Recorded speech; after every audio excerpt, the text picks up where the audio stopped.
Hi, my name is Mayra from Harmony Schools. Today I will be demonstrating the concepts behind the Newton's cradle.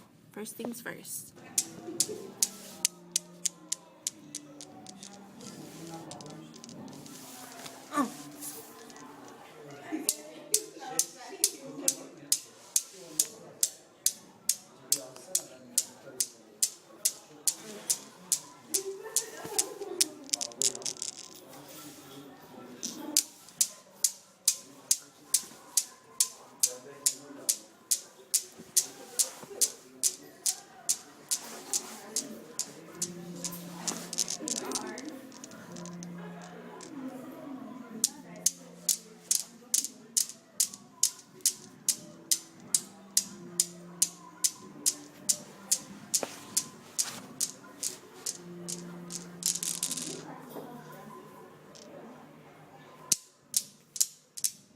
Now, let's discuss the concepts involved with the Newton's cradle, the law of conservation of momentum and the law of conservation of energy of a closed system.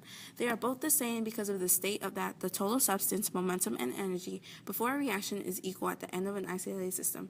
For Newton's cradle, this occurs when the metal balls hit one another, thus sending momentum through each ball to the end. Momentum is the mass of an object multiplied by its velocity. My history and component is that the cradle is named after famous physicist and mechanic Isaac Newton, who theorized that 3 laws of gravity. Although he did not create the cradle, the idea was presented by John Wallis, Christopher Wren, and Christian Huygens, all discussing the same theoretic principles presented in the cradle. Huygens noted that the conservation of momentum and kinetic energy, although he did not exactly state it as a quantity proportional to the mass and velocity squared. René Descartes first suggested that the conservation of momentum, but he wasn't able to truly prove it because of his formula was P equals mv, or momentum equals mass times speed. Huygens later changed speed to velocity and solved the problem. Velocity is the direction of a motion, while speed is how fast motion is. So the momentum of 2 objects of the same size traveling in the same velocity in opposite directions would be equal to 0.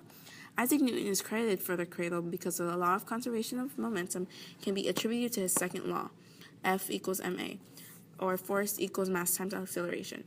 Although Newton's cradle was published 25 years after Huygens managed to prove his theory, Newton is seen as a bigger impact in the physics world rather than Huygens. Therefore, the cradle is mistakenly recognized as his idea. Thanks for watching. This was presented to you by Harmony Schools.